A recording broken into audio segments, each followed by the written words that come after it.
निरंजन पोद्दार जी भी राजनीतिक विश्लेषक हमारे साथ हैं, हम उनका भी अब आइए रुख करते हैं, जुड़े हमारे साथ चर्चा में। निरंजन जी, ये हैकेथॉन का आयोजन जिसमें कहा गया, चुनाव आयोग की तरफ से चैलेंज दिया गया कि भाई आप आइए, अपने हिसाब से हमें बताइए कि हैक कैसे हो सकती है। कई राजनीतिक दल तो उसमें पहुंचे नहीं थे। कुछ राजनीतिक दलों की तरफ से यह कहा गया कि भाई हम जिस तरह से चाहते हैं हमको वैसे करने दिया जाए, लेकिन उसको लेकर कुछ बातें थी, कुछ टेक्निकल चीजें थी, वो पता नहीं, उसमें एक दूसरा विषय है। लेकिन कोर्ट में लगातार ये जब मामला लेकर गए तो फिर कोर्ट की तरफ से भी यही कहा गया कि भाई जब आप जीत रहे होते हैं तब आप आते नहीं है, और जब आप हारते हैं तब आप इस तरह की बातें करते हैं। ये अपनी बात रखने का विपक्षी दल को पूरा अधिकार है, पूरा हक है, लेकिन कोर्ट में आप अपनी बात नहीं ले जा पाए। आप जो है, जब चुनाव आयोग ने अपनी बातों को रखा सामने की, दिखाइए कैसे आप बताते हैं कि हैक होती है, तब आप सही से प्रूव नहीं कर पाए। जनता के बीच में जाकर क्या संदेश देना चाहते हैं, और जनता का संदेश या जनता का जो रिस्पॉन्स है वो आपको क्या लगता है किस तरह से मिलेगा?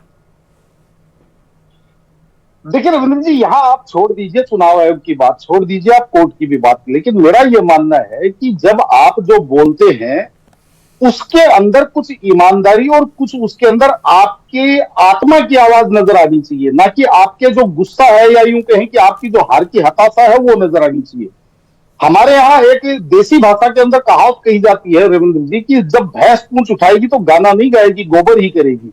तो कहीं ना कहीं ऐसी बातें इसी तरीके के परिलक्षित होती है। भाई मैं कांग्रेस के साथ हूं, ईवीएम को बंद करना चाहिए, ईवीएम बिल्कुल हैक भी हो सकती है, ईवीएम के अंदर डिफेक्ट भी हो सकता है, सारी बातें हैं, लेकिन इसमें आपको ईमानदारी तो नजर आनी चाहिए। सबसे पहले जिस तरीके से प्रियंका गांधी जी चुनाव जीत करके आई है, राहुल गांधी जी चुनाव जीते हैं, और इनके जितने सांसद, जितने विधायक जिन जिन राज्यों में, पहले उनसे सबसे इस्तीफा करवाई है, जो ईवीएम से जीते हुए, जो बैलेट पेपर से जीते हैं, उन्हीं को आप अपना सदस्य मानिए, चाहे वो विधानसभा का सदस्य हो, चाहे वो लोकसभा का सदस्य हो।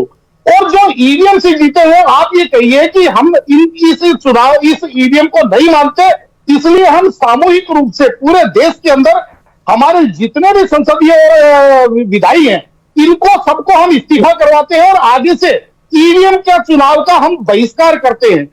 तो मेरे हिसाब से उसके बाद में जनता हो सकता है आपकी बात पर भरोसा करे। हाँ, एक मिनट, अरे आ रहा हूं तिवारी जी, आप ही के पास। तिवारी जी, एक चीज बता दूं, सुनिए तिवारी जी, जब 88 के अंदर बोफोर्स घोटाला चल रहा, सुनिए रविंद्र जी, जब 88 के अंदर बोफोर्स का मुद्दा था, तो आपको पता होगा वीपी सिंह जी के नेतृत्व के अंदर लगभग 160 विपक्षी सांसदों ने सामूहिक रूप से इस्तीफा दिया था संसद से। तो जनता उनके ऊपर अपने आप विश्वास में आ गई कि हाँ जरूर ऐसा कुछ हुआ होगा कि आज जिस तरीके से विपक्ष संसद से मैं बता रहा हूं कि सवाल को थोड़ा दुरुस्त कर लेता हूं जो यहां पर पोद्दार साहब ने किया। आप जनमत को तैयार करेंगे, ये जनमत जो अगर तैयार नहीं होता है, ये जनमत एक बात और, हाँ रविंद्र जी एक बात और, मुझे एक बात बताइए, जनमत का पता कैसे चलेगा? क्या आप सड़कों पे 1,50,000 आदमी इकट्ठा करके क्या आप ये कहेंगे कि 140 करोड़ लोगों का जनमत है? जनमत का भी तो पता चुनाव से होगा, जनमत का भी तो पता जो वोटिंग होगी उससे होगा। बात को जब उस वोटिंग को आप मान ही नहीं रहे हैं तो जनमत का आपको कैसे पता चलेगा?